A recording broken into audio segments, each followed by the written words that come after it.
Hey guys, Autumn here. So tonight I wanted to talk about the symptoms of a leaky gut. And yesterday I talked a little bit about what a leaky gut actually was and what that terminology means. So today I wanted to cover a few symptoms of leaky gut.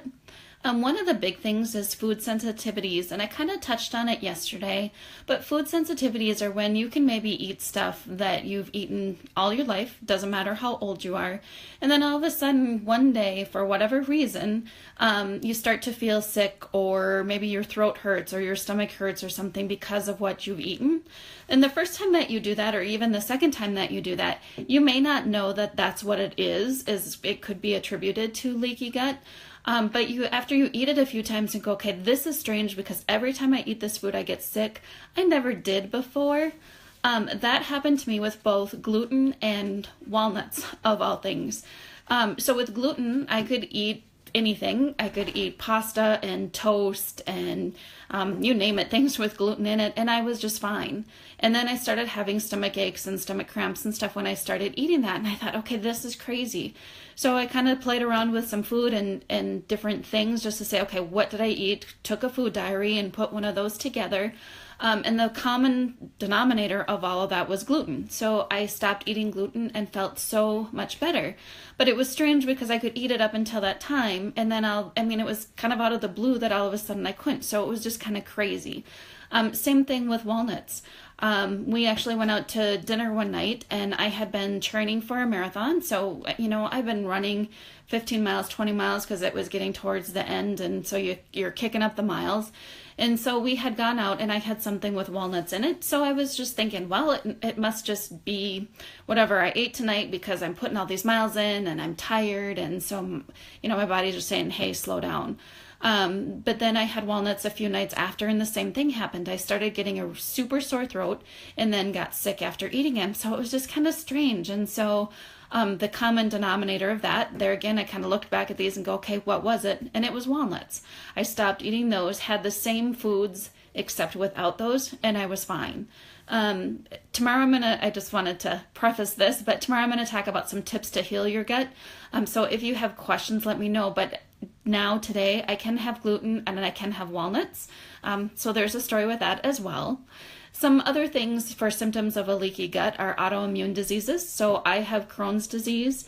There's rheumatoid arthritis that you can have because of this as well. But yes, I do have Crohn's, and I was diagnosed when I was 19. So I was fine up until I was probably 17, 18 years old and started being sick, but wasn't actually diagnosed until 19. So up until that time, I didn't have symptoms of that or anything up until, probably the year before I was actually diagnosed. So that kind of plays into it too for the leaky gut situation.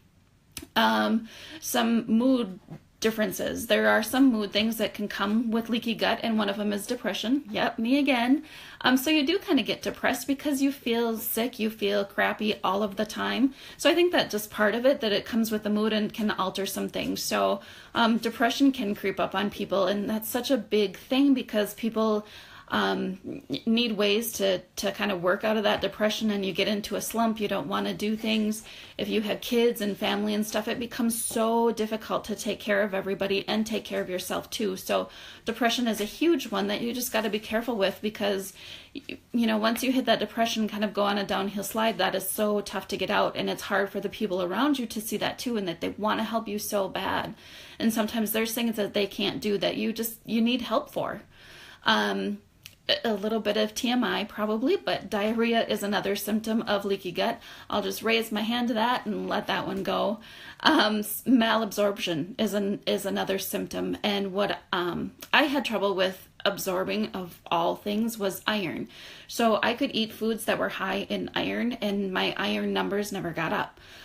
So what that did for me anyways, is my number was so low that they were pretty concerned. Doctors were concerned because of my iron levels were so low, and I was super tired all the time. And not just like the chronic fatigue, tired, not saying that that's bad, but I was so tired that I wouldn't get out of bed, or if I did and worked, that was like all I could do. And the weekends were like, I am staying here on this couch and I am not moving, and there was no explanation for it. But anyways, it came back to iron and being deficient in that. I did take some iron pills for a while. The doctor subscribed some pills for me, or prescribed some pills for me. My body, because of how everything else was going, I couldn't absorb that as well, so I ended up getting shots. So they were directly injected, and I got shots of iron, and that brought it up. But it took a long time because my body just couldn't process with all of the other things going on. So it was absorption. It couldn't bring that into my body to get enough of that. A couple of the other things for leaky gut for symptoms is skin diseases. It's acne, psoriasis. I know a few people that have psoriasis, and that can be caused by a leaky gut. And then also headaches, brain fog, memory loss. I honestly contribute that to my 2 children and dogs, but maybe that's not it. Maybe it was leaky gut. So just to kind of be aware that is another symptom. So anyways, that's all the time I want to take for tonight, and I thank you for watching. And just as a follow-up, on Monday, I'm going to be following up with tips to help a leaky gut. So I hope you got some information out of this video, and have a great night. Thank you. Bye.